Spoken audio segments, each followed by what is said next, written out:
In 2019, at 50 years old, I decided to retire. My wife talked me into selling our house and let's start looking at the trailer life. So that's what launched the KetoFiveO's kind of story. Everywhere I went, camping, I put up my flag, first responders, military. And once you get off the bad food that's clogging your brain, everything else will open up to you and you'll be amazed. Do sponsor cops that want to come in and they don't have a trailer, well, we'll get one for you. We'll get a cabin for you. We'll get a tent for you if you want a tent camp. We'll make it work, you know.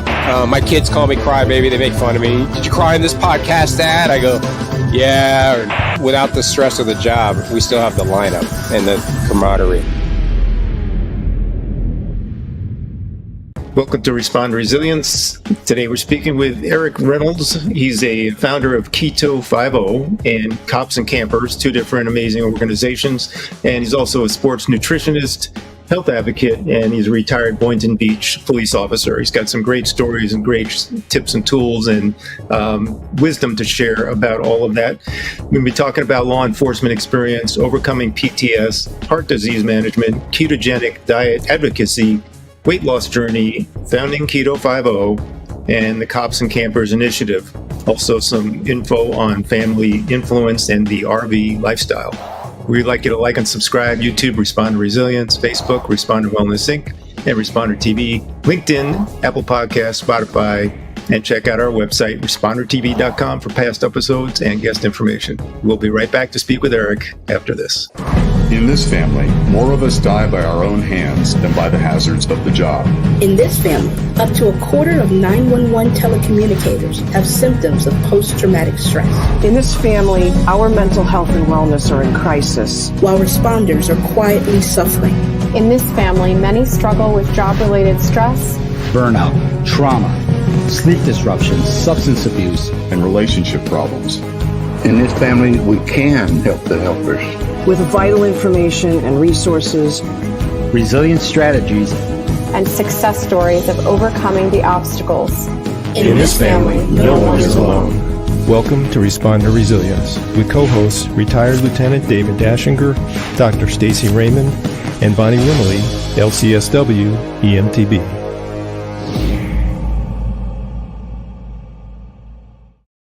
So in this episode, we have Bonnie and Stacy coming to you from the heartland of Connecticut, and Eric Reynolds coming to you from way north in New York, up by the Canadian border, and I'm up in the Adirondacks. You'll see a repeating slideshow behind me of a labyrinth, which I helped to build a couple years ago, and it's quite an interesting attraction here that's starting to really take off and bring people to do some very mindful walks and meditative walks. I'd like to welcome Eric Reynolds. He's a retired Boynton Beach police officer, sports nutritionist, and personal trainer. Eric grew up in Miami, and he was inspired by his mother, who's Sergeant June Hawkins. She was a Miami Dade police officer, and she was dedicated to law enforcement. So I know that had an influence on his life and his career. After Eric faced heart disease and PTSD, he adopted a ketogenic lifestyle, leading to extreme weight loss of 80 pounds, and he successfully managed his health conditions. Eric founded KetoFiveO and Cops and Campers to promote metabolic health among first responders. Now Eric travels the country in an RV, sharing his journey and inspires others toward health and resilience. Eric, warm welcome to Respond to Resilience. Thank you. That's pretty wild, everything you're saying. I'm like, wow, we've done all that. My kids are so lucky. They're living the greatest life right now, you know. Gotta be. Thanks for having me. Well, thanks for squeezing us into the schedule you have here. Oh yeah, I got a big day after this of jumping in the lake and, you know, doing some fishing in Cape Vincent. But it's summer break, right? You know, even in homeschool, we get a summer break, so it's pretty cool. It's great. Well, we'd love to jump right in with you. How did your career in law enforcement and the challenge you faced really get you into the health and wellness aspect of things? Well, I guess it begins with getting sick metabolically. You know, when I was getting heavy and diagnosed with heart disease and I was pre-diabetic, and I knew I was suffering from my shooting, and I knew there was a lot of stress going on, and I didn't know how to manage it. I didn't know how to talk about it. I didn't know who to go to, you know, all the things that most officers and, you know, a lot of people go through, just not first responders. So I was kind of stuck. And looking back at my history of growing up, school lunches, the Kellogg cereals in the morning, the sugar highs and lows of my whole childhood, it was pretty apparent to me. Even trying to gain weight for football was all heavy carbohydrate type of foods, and I got fat. By the time I got to be 20 years old, I was easily 30 pounds overweight, even though I blended in with my friends, but as a cop, same thing happened, gained weight, ended up at around 250 pounds, which at 6 foot tall was way too heavy. And I used to laugh at a little chart that would say my ideal weight's like 175. I'm like, what? That's like 1920s science or something, right? And now I'm 176 pounds. I'm like, Wow. maybe that thing's not too bad. It's pretty accurate. But yeah, that's pretty much what started me gaining weight, battling the heart disease. And then, once I started changing a few things in my diet, it started helping my mind. And that was one of the biggest things I noticed, so that's pretty much was it. All right. That's awesome. So I noticed that one of your initiatives is KetoFiveO. I guess that comes off of Hawaii Five-O. Is that a spinoff from Hawaii Five? So, and cops and campers. All this sounds wonderful. Can you just tell us about why you founded those? Yeah, the KetoFiveO started at work because when I lost 50 pounds as a cop, I went from size 44 to a 38, and I was trying to squeeze in a 36. But guys noticed, and I was at the evidence desk after my shooting. I was lucky enough to get an evidence position for 6 years, and it was the best thing for me. It slowed down everything. I didn't have to battle vacations. I wasn't going alert tone to alert tone. So even though I heard it, because I'm still required to listen, it calmed the demons down, as I say. So I started helping other cops. Dude, you got to cut that Dr. Pepper out, or drink this instead, or dude, don't eat that. I just started knowing what I knew as a novice in this whole keto world, because I had picked up some things and it was successful. And then one of my buddies, Ricky, lost 50 pounds, and one day, they call this 5-0 in the hoods, when we drive around and, guys, 5-0's here, 5-0, troll's here, troll down, whatever, and he just one day busted out, you got to talk to KetoFiveO about losing weight, and it kind of stuck. And I had the Hawaii 5-0 in my head. I was like, hey, yeah. Maybe that'll be a podcast one day. I don't know. And it just kind of clicked. And then I got into the records and communications departments, helping a couple of ladies. And then that spread. Hey, you got to talk to Eric. So now I have a chat, little group text, like 6, 8 people. And then it just kind of creates pretty much all I was doing it was helping officers. And if a guy's wife was a teacher, I'd help her. It just kind of spread a little bit. And I thought I'd just become a health coach. That was what I was going to do. In 2019, at 50 years old, I decided to retire. My wife talked me into selling our house and let's start looking at the trailer life. And I'd never towed anything in my life, even though I was a South Florida guy. I was never a camper. It just didn't make sense to me, camping. So my life was changing. I found a brother who was a cop through a DNA search in Orlando. He'd been camping 10 years. So he's like my guardian angel. He's the first guy I ever camped with. So everything's just kind of moving in that direction. And at the same time, that's when my mom got called and, she ended up talking with the producers of the Narcos series. So here I am losing weight. My mom's getting a show on Narco or on Netflix. And then I find a brother. I got to tell my dad he's got a brand new baby boy that's 51 years old. I mean, that's a whole nother freaking movie.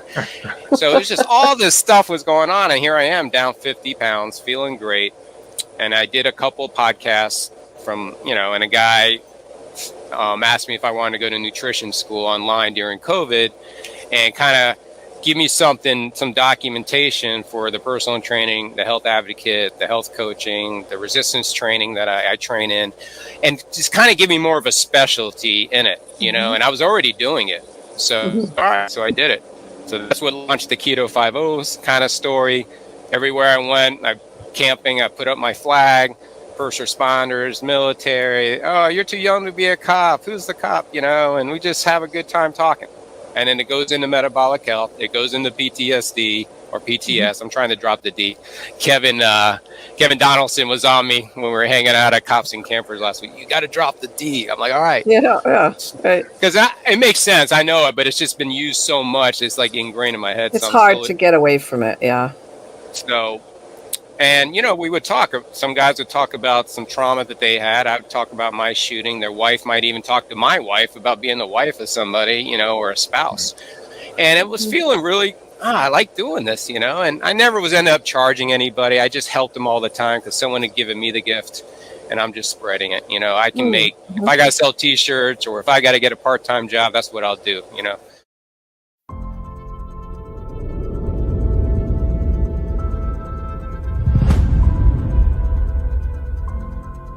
Because I don't care how much you love this job, at some point you're not doing this job forever. If our families are so important to us, why is the divorce rate so high? You have to stay vigilant. You have to stay aware. The problem is when you get home or when you're out in public, you run the risk of not being able to turn that off.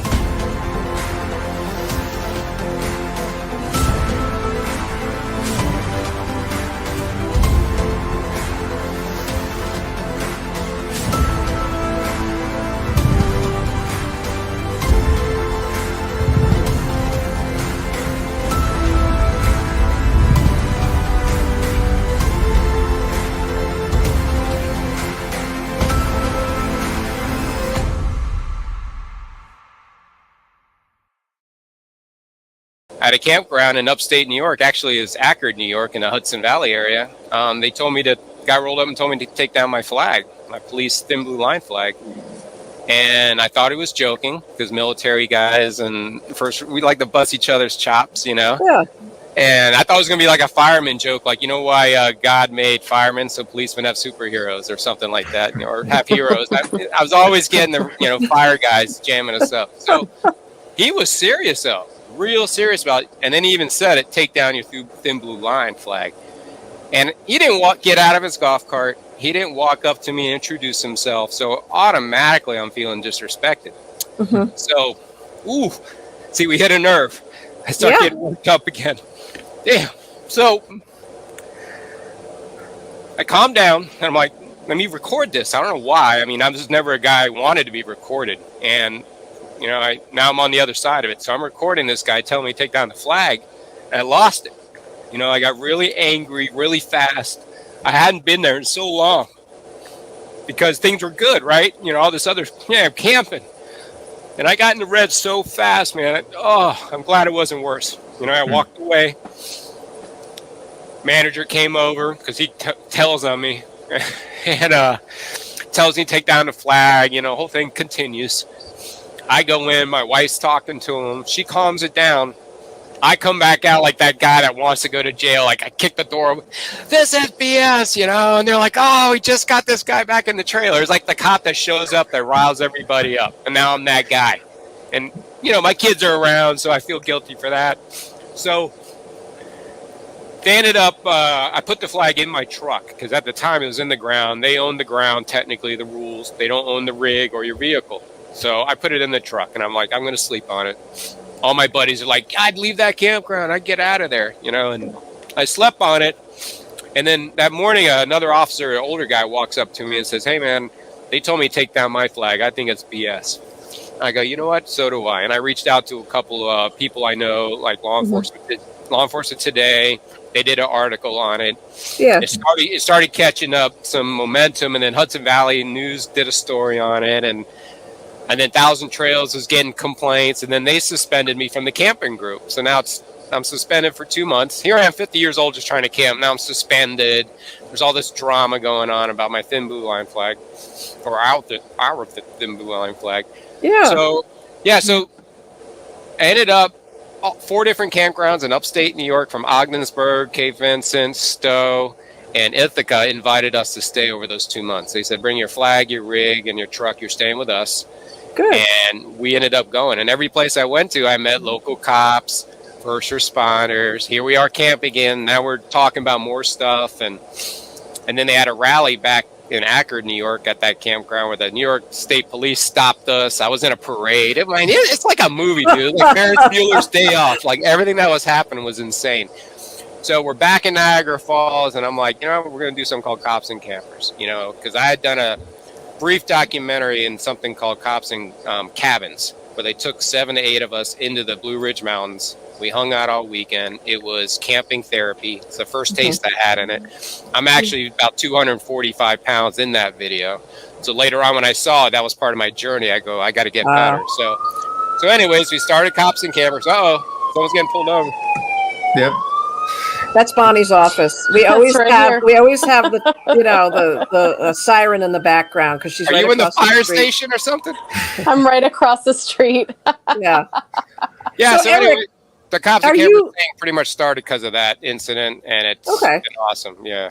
Are you encouraged though that it seems like this man who obviously cop hater is not representative of most people, like he had a particular issue, he brought it to the campsite director, but then the feedback that you've gotten after that has been supportive of police For the most part. Some people call me crybaby guy with this flag guy, but I don't care. I've been called worse when I was driving around in a police car. So Eric, I wanted to kind of backtrack a little bit because you started to touch on how you got to be KetoFiveO or get the nickname KetoFiveO. Talk to us about people that are on the job, doing their shift, want to grab a meal, but obviously time is tight. They're on the go. They may be in the cruiser. They may be in the ambulance. What kinds of tips and tools do you have for people that can want to improve their diet, but just don't know how? I would say try to learn how to fast or eat less on duty. If you got a snack, pork rinds, cheese. I was mentioning in my coffee, I do bone broth, heavy cream, a shot of stevia because I've been hooked on Dunkin' Donuts coffee for all my life because of being a cop's kid and then a cop. That the old extra sugar and cream. I've had to at least get the proper cream. Don't get that crap cream that they're using there. So there's always options out there. You go to fast food joints, you can get just the burgers, and drop the bread. I know it's easier, but sometimes a lot of places will wrap it in lettuce for you so you don't even get tempted. Say, I want the triple or I want, and you can sometimes work out a deal with them per patty rather per sandwich. So you still can do it cheap enough, but obviously meal prep is the number one thing to do. You got to have stuff with you. Boiled eggs, like I said, cheeses if you're able to eat cheeses. Right. Pork rinds is huge. We do avocados. That's something that you can have in your car. All kinds of certain snacks, even some almonds and stuff like that if you want to do the nuts. But there's ways to get through the day without having to stuff your mouth full of French fries and all that high carb and high energy for a little bit, and then you crash and then you're hungry.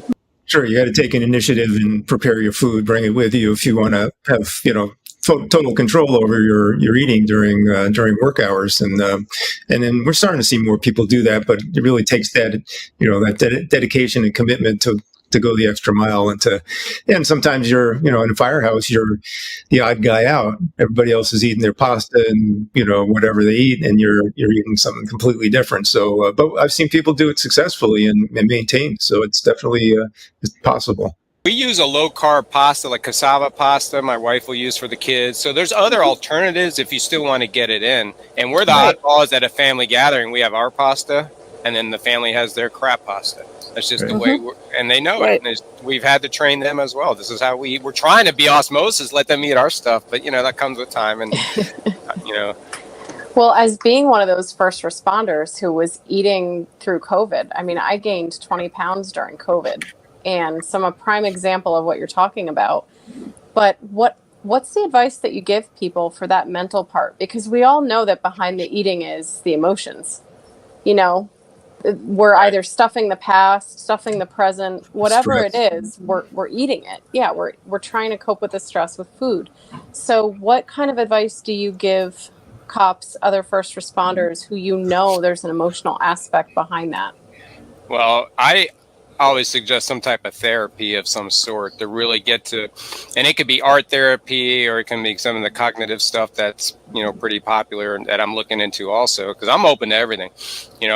Red light therapy, you want to do cold plunges, you got to get your body outside in nature, you got to get the vitamin D on you, you got to really take that as an important initiative to help your clarity in your mind. And then when you start changing your diet, eating real food, you should at least be able to be honest with yourself, right? Say, all right, I have addiction to sugar. I eat this way because I don't have a good relationship right now, or maybe I'm frustrated with things in life, with my kids are going, with my boss, and that's okay. But you do need an outlet for that. And it could be, I don't know, CrossFit. It could be having a goal in mind. I'm not a CrossFitter. I can't stand running. I do it for sport. If I'm running after basketball, softball, you got to get positive habits, and it's got to be extracurricular activities on some level. But therapy was the biggest thing for me, and I'm still finding out trauma in my life that is unresolved. I mean, maybe it's because I've moved on from old trauma and I'm able to move forward to the next layer, possibly, But yeah, it's, once you get off the bad food that's clogging your brain, everything else will open up to you, and you'll be amazed, But yeah, trauma, I think, and definitely talking it out is probably the number one step. Hi, my name is Dr. Kristen Weldon. I am the president and founder of the Fire Service Psychology Association, which was established in 2017. This year, we are hosting our 7th annual conference in beautiful Washington, D.C. It will be hosted by the D.C. Fire and EMS Department, as well as the D.C. Fire and EMS Foundation. This will be an exciting opportunity to bring fire service leaders, researchers, psychologists, and mental health professionals from all around the world to come together to help define the discipline of fire service psychology. There will be a gala on the night of the 3rd, as well as a clinician cultural competency training program on October 2nd and October 5th. We'd like you to join us for this exciting event. Please check out our website at www.firepsychology.org to learn more details. I look forward to seeing you guys in October. Take care. So besides some of the nutritional things that you focus on, what are some other strategies you find are really helpful in building the resilience of police and others? Retiring, selling your house, getting a truck and RV. No, what this life has done is set us free in so many ways. We don't have to go back to anything right now, which is a crazy idea, because my whole life, we always got to get back to school, get back to work, get back for something, and to be that free, it's a whole nother level, and I would say you got to ask yourself, what do you really want to do with your life long term? I mean, you're going to work, going to put your kids in college, they're going to get married, then you're going to take care of your grandkids, and then what? That's your life? That's what you want to do? Or is there other things you want to do with it? And one of the first things, you got to be mentally and then physically capable to do that when you're in your 50s, 60s, and 70s. Sure. Yeah. And I luckily see RV campers, like old ladies that, unfortunately lost their husbands, but they're camping. They get together with these other old ladies lost their husbands, and they go to these different, and they're sitting out there knitting, and that's their little cops and campers. And, maybe it's knitting campers, whatever they want to call it. So you see that, and I never knew that. I've made more lifetime friends in these 4 years than I ever did in the previous 48 years of my life, and I've left my department. I talk to a handful of guys. No one's calling me anymore. No one, the city's not checking up on me, and you really start to realize what's important in your life in the end, and it's not that job, and it's not the house you're in. It's not, whatever cool thing you got going on. It's your family, your wife or husband, and then some of your goals in life. What are they? What do you want to do? I don't want to be stressed out having a mortgage my whole life and paying the banks. But that means I gotta do something about it, right? I gotta change the way I live. So that's just some of the advice I got. Great stuff. Can you comment more about diet and level of stress or mental health, the impact of diet on all of that? Well, I know when I was working, we're always in the, fight or flight, box, always. And then you come home, and you're immediately in that next box of just total shutdown, right? You don't want to make any decisions. You don't want to know what, where we're going. You don't want anything. You barely want to hear what happened in your wife's day or your kid's day, because it's just all day long. So that leads, obviously, some bad habits and, bad outlets of dealing with those stresses that you're feeling from all this. I know I was always up and down, always. And I used alcohol to level me out. I thought, it was I couldn't wait to get home and have a drink. just to shake off the freaking edge that I had, just this thing I was carrying with me all the time. And that leads to obviously drinking more than you probably should, an extra pour now and then the next day your behavior's different. You know, you're a little more irritable, and you know, it just snowballs. And I did that my whole career. I mean, we drank I had a keg in my house, you know, and it was just constant, you know. And I'm currently, I think Labor Day will be a whole year that I haven't had a drink. And the last time I did something like that, I was probably 15, 14. Wow. That I went this long. Yeah. You know, holidays, you know, if somebody's retiring or there's a birthday party or something. I always had something in my hand looking back. And I see pictures now, I can catch it. There I am. Another drink in my hand everywhere I go, you know. And that was one of the eye-opening things for me, was to really step back from my alcohol consumption, you know. And it wasn't even causing real problems. I mean, I was irritable and I snapped once in a while. My wife would probably tell you differently, but what I saw, you know, and that was kind of my journey, was battling alcohol at those last 5 years of my career. Trying, you know, I had a child, you know, still I would battle workers' comp to get the help I needed, you know, and it was just so much going on. And then you got your wife taking care of the kids, so you're like, well, I don't want to spill all my day on her, you know, and she's not doing it to you, but you know, I'm lucky enough, my wife lets me freaking cry it out, talk to her, and she cries back at me, and a sugar relationship, and the communication is key, you know, and everyone says that, but it's on an intimate level. You got to have that communication, you know. Wow. Sorry, you got me to cry twice already. But on that note, Eric, any advice that you have about, like, because here you are, you've taken control of your life, you've carved out the life that you want. You know, you seem so well adjusted, so balanced, and you're able to hold your head up high and shed a few tears. Right. Right. And so, like, you're open and honest. You take, you know, about your feelings. And Bonnie and I don't really see that a lot with first responders. They're usually, you know, they keep their feelings under wraps. They don't want to look weak. They think they're going to look weak. Do you have anything to say about that, being a retired cop who has the guts to shed a tear on a podcast? Well, it feels good, you know, after you're done. You know, you can feel the stress come out of your body, and you know, same thing as when you're a kid, you're frustrated, you cry, right? You're releasing stress out of your body because you're frustrated. And my mom always told me it's okay to cry, you know, but I read some books like The Hazards of Being a Male and all kinds of different things that opened my eyes to the burden that men carry, you know, not that women don't have their own share, but just as a man in this society and the way things are, we're not working in the fields, we're not creating a lot. So men, in a way, are misfits in a lot of ways.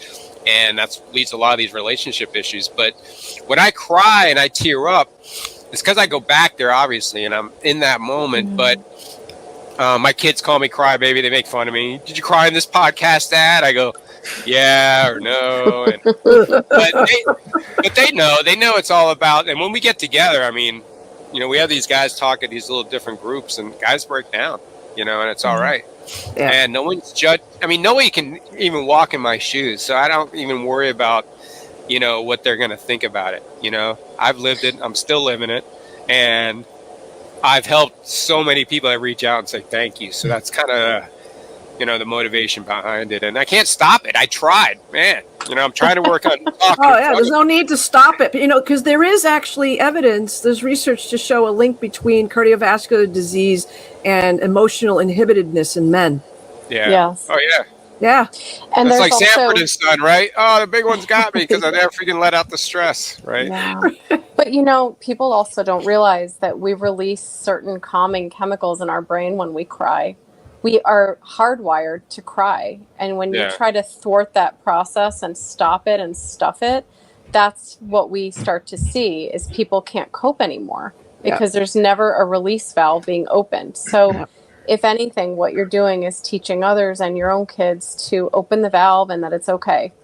And if people want to laugh about it, I do agree with you. I think we place males in a really difficult space.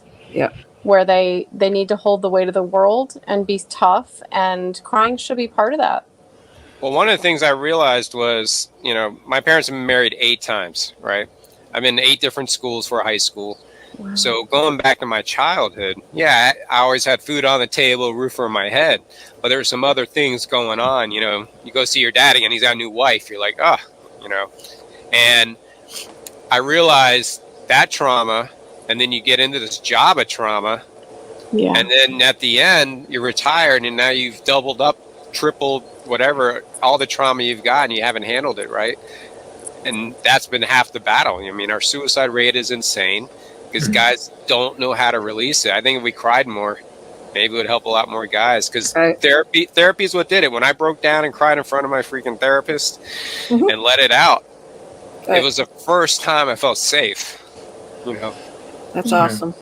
And at the end of the day, people will say that, I've heard it said that emotions are energy in motion, that, we really, by nature, we need to let them move through to figure out ways we can express them or move our bodies in a way that we can keep the emotions moving rather than get it stuck within us where, bad things happen. It's not good for health. It's not good for heart health, mental health. So sounds like you're on the right track, Eric. And I wanted to kind of piggyback on a couple of things you talked about. Offline, we were talking about your mom, her 30-year law enforcement career, and how, you eventually went into the same profession and then were involved in this incident where you were shot by the perp, and your mom got to, hear about it as any mom would, but of course she has a slightly different perspective than most civilians would. She's been in the business, but now it's her son. Yeah, I was wondering how my mom was when she was talking about it, because, here she is seeing homicides at 29 years old and, families too, not just car accidents and stuff. So, and she was so in the thick of it. I was like, is she going to brush it off? And you're like, you came out of it, kid, rub some dirt on it or something like that, right? Yeah. But, she said she got nauseated. She couldn't really look at it. So I'm sure it was like a holy shit moment for her, watching it going, oh my God. I think that leads to a lot of our issues now. Not that we have any domestics or anything like that. But I think it's kind of a reminder all the time when we see each other of the trauma of our lives. Some of our boyfriends are like Dirty Harry. These guys are like wild freaking old time cops, right? They didn't take no bull. So these were my role models growing up, right? Them and football coaches from the 80s. So my wife has to calm me down sometimes because I still have that edge to me, like I'm a coach, and my mom was doing the best she could. It was better than being on the streets, so she put me out there in this football world. But it's looking back at what she went through. And then, rape cases, robberies. She was a hostage negotiator for 15 years. Wow. So I always said, with my stepfather also being a cop, I was the 3rd best cop in the family, and it's the wrong family to mess with, because we're all strapped. And, but it's pretty, I forgot where we were going here, talking about my mom. And I just know that I've seen her with her trauma and her stress come out, like a lid or like a pot on a kettle blowing. You could see it building. I'm like, man, she let that one get to her a little bit. And then I'm like, oh my God, that's what I'm doing to my kids. I'm that same person, right? So what you're describing is transgenerational trauma, and you have it in a very unique way because your mother was an officer as well. Yeah. But we see it all the time, and we're all living and breathing in the past, whether people realize it or not. Our past is with us today, and sometimes it calls upon you to get dealt with and processed, like you said before. Yeah, my kids will ask me, tell us a cop story. We got a 4-hour drive somewhere, and I got some good ones, but they're always tied to some tragedy. It's never like a fun story at the mall one day. It's, we had a shooting at the mall, but then Johnson crashed his car into the store. It was hilarious, and they're like, oh, there was a shooting there? I'm like, yeah, some guy got killed, but it's no big deal. It's Christmas, It went on, and they're like, wow, someone got shot at Christmas, Dad? They're not going to get presents? And I'm like, oh, yeah, maybe I shouldn't have shared all those details, kids. Sorry. Yeah. But, it's I don't even like going back to South Florida now. I mean, everywhere I go, it's just a reminder. And my wife gets it, but I don't know if she really gets it on a deeper level. You know, that's why we get back 2 months. I'm ready to get out of there. I'm like, all right, let's go. My skin's crawling. I feel like I'm going to start getting involved in stuff again, you know. Calling all mental health professionals, join us for the Clinician Masterclass series working with first responders and empower your practice with expert insights and actionable strategies brought to you by the Responder Resilience Podcast. This isn't your typical podcast. Dive deep on working with EMS and 911 personnel with seasoned therapists Dr. Nicole Navega and Bonnie Rumely. Sonny Provetto shares specific knowledge and tools to support police. Dr. Stacy Raymond offers professional insights on working with veterans. Dr. Robbie Adler-Tapia covers working with firefighters in a clinical setting. And Dr. Kristen Weldon explores cultural competency and the fire service. Get ready to transform your practice. Subscribe and stream anytime on our channels, YouTube, Facebook, LinkedIn, Apple Podcasts, and Spotify. Stay in the loop and sign up now at ResponderTV.com.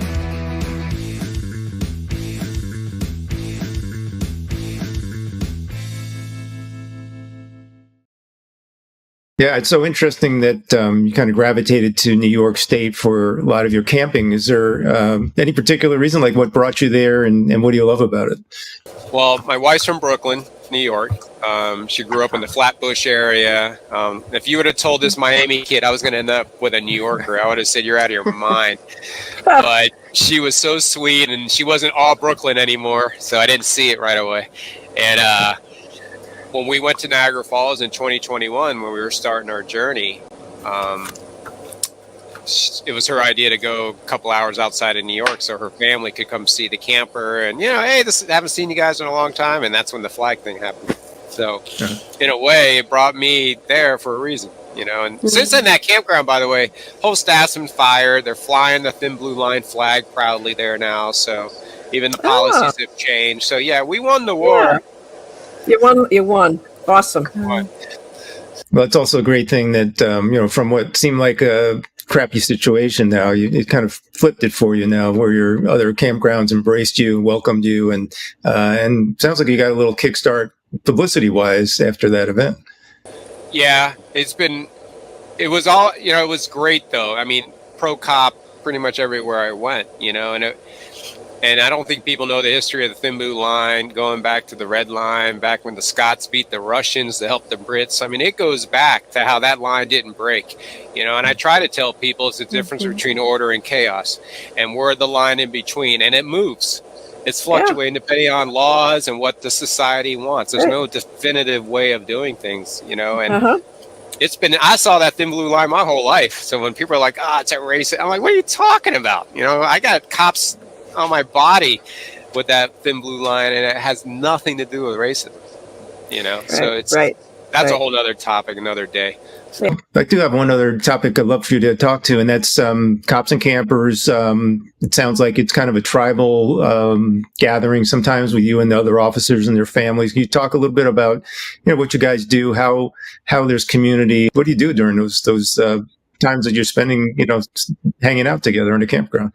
People just think we're sitting around drinking beer and, having campfires, which there is some of that, I'm not going to lie. But what we're trying to do and what I've tried to do is, because of the conversation that camping has started, especially with retired people and weekend campers, and I see it, everyone's metabolically sick. Everyone's going through something, I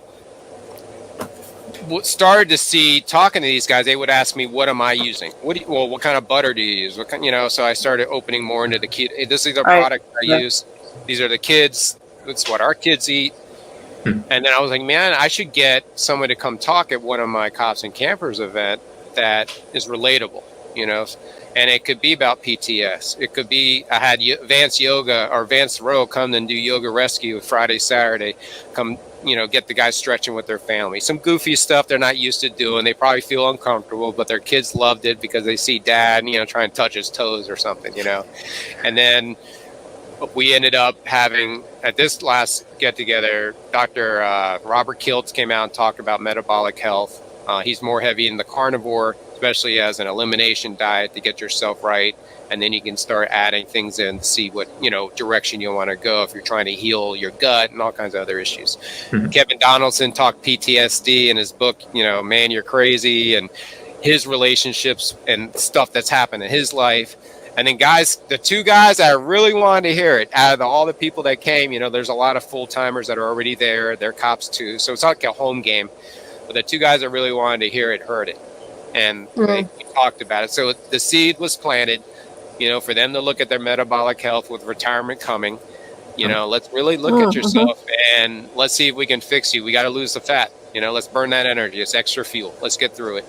And then I was like, wow, let's do one in Georgia, because I want to get closer to Florida. And I reached out to a campground we had stayed at before.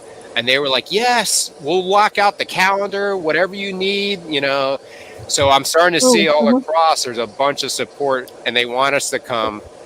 And, because a lot of them are connected to first responders and military somehow, they just want the company. They're welcoming. I got too much. I got Austin. I got Utah that wants to do stuff. And I'm like, wow, oh my God, I need a plane.